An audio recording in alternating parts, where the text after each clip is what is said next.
Hi and welcome back to Bill's Cichlid Room. So today's video, it's the concluding part of Bill's Cichlid Room back in 2007. So I've already put parts 1 and 2 up if you check in the playlist on the channel, so they're all being there.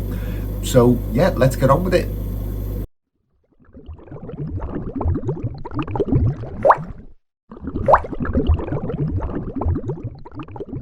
So welcome back to part 3 of Bill's Cichlid Room 15 years ago, back in 2007.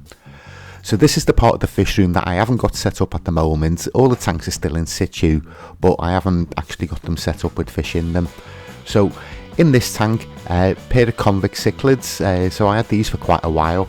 As you can see, the male's quite a big male. So he was about 5 or 6 inches. So they used to breed regularly for me. Also in this tank we've got another bocorti, so I had those in a couple of tanks, and there's some more grow outs of the rainbow cichlids, the Herotilapia multispinosa. Yeah, so I'm feeding these ones on normal flake food. Yeah, so they're feeding quite well, and if you'd have a look on that bogwood there, the female convict cichlid, she's actually guarding a load of fry. So as I said, like these used to breed quite regularly for me.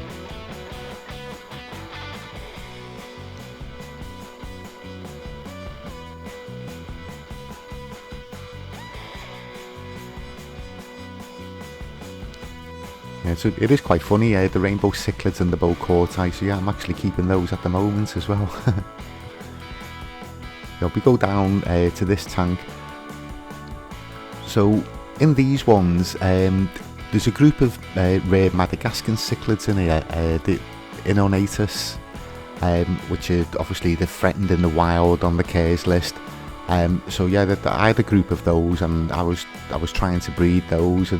I didn't have any success, unfortunately, but yeah, I kept them for quite a while. I also at one time had the Melon Rambo, which if you've seen some of my other videos, I've actually got a pair of those as well. And the other Madagascan cichlids that I used to keep was the Pollini, so I used to have a pair of the large spot of those. And then if you see me other videos, I've got a small spot now. Right, so in this tank, West African cichlid, the dual cichlid. So yeah, these are probably the most aggressive fish that I ever kept.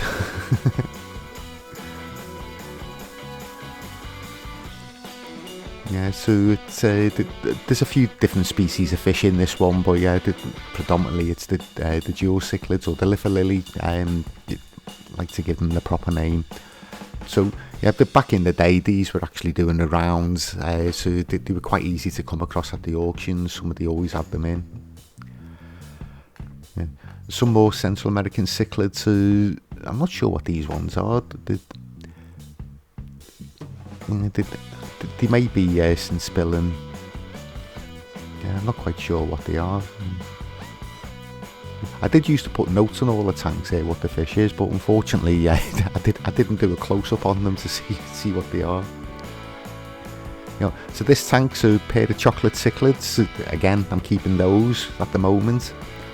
So yeah, this was a cracking pair. This you can see the male there with a slightly bigger forehead than the female. So yeah, I had these for quite a few years as well, and they used to spawn quite regularly for me. And the other fish in here, so these are the rainbow cichlids, but these were older ones. As you can see, there's some pitting on the head of one of them, and the other one's got a piece of the dorsal fin missing. So yeah, I'm not sure whether these were caught in a fight with something and I put them in that tank to keep them out the way.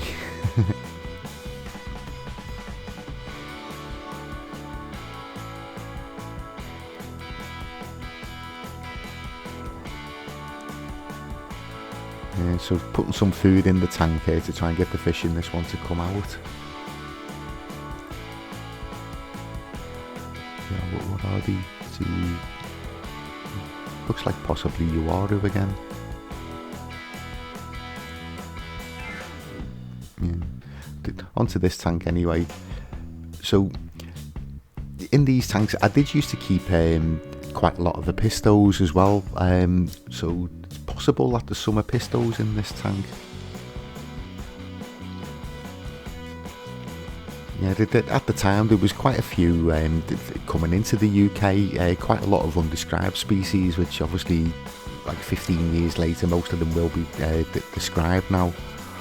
But yeah, I can't remember what they were called. Well, these ones, these are yeah, the West Africans, Nigerian Reds, I think these ones were. Yeah, so related to the cribs. Yeah, so what this is all bottles of Infusoria. So because I used to do a lot of breeding of tetras and gourmis and that sort of thing, that's what I used to feed the fry on. So in this rack, it's actually 5 foot long, and there's 3 rows. So the tanks in this one, they're 18 inches long by 10 inches by 10 inches. So I was able to get 6 on a row. So there was 18 of these tanks. These weren't on the system; they were all separate. But this is what I used to use for the breeding. So yeah, I think at this time, I think I was doing a lot of live bearers. So all the goodies and things like that, the sunrise goodies. So yeah, I used to do quite a lot of breeding of those. So they were quite easy to breed actually. With these ones, the parents didn't actually used to eat the young, so you used to be able to leave them in there and every so often go in, get a net full of the youngsters out and put them in one of the other tanks to raise. So these are the honey gourmis. So again, nest builders. So I don't know whether you could see, I actually used to put a little square of polystyrene on the top of the tank, and that's where they used to build the nests. So what these ones, so these look like T-bar cichlids, the Sajaka. So yeah, it's only a really small tank, but yeah, they used to do quite well for me in here, and as you can see there's a load of fry.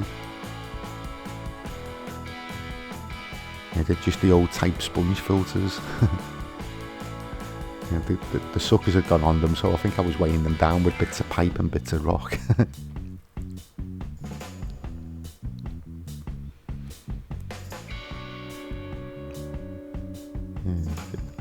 Looks like we've got a couple of empty tanks here, waiting for more breeding projects. Well, on to the next tank. So this is the dwarf Pike Cichlid, the Regani. So I used to do quite well with these as well. Yeah, I wish I could find these again now. They were one of my favourites, like Pike Cichlids. So they only used to get to about 5 inches total size. So yeah, they're quite small. Not too aggressive. Yeah, so like the perfect Pike Cichlid really. Yeah, they're not one of the ones that get to about 14 inches. Yeah. So this tank, so that looks like some more live bearers. So I used to space heat the room, and what used to happen is the lower tanks on this rack were the coolest ones in the room. So I used to keep things like endlers, white cloud mountain minnows, these are the punai. So I used to keep those in the lower tanks, because obviously there's no heaters in them, and it was a good few degrees like cooler than the rest of the room. So yeah, I used to like breed them in those every so often, get a net full of the fry, put them into the next tank along, and before you know it, you've got like tanks and tanks full of endlers and white cloud mountain minnows. So yeah, they used to be quite handy, like just get a bag full and take them round to the auctions.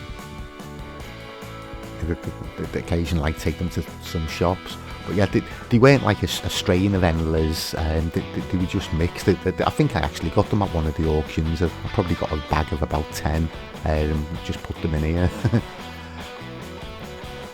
Yeah, just sort of glue them on. So these look like lamp eyes. Yeah, so there's breeding those as well. Yeah, so this is what the little rack used to look like. As you can see, quite a few tanks on there. don't know whether you noticed on the shelves next to it. So that was the pump. Here we go.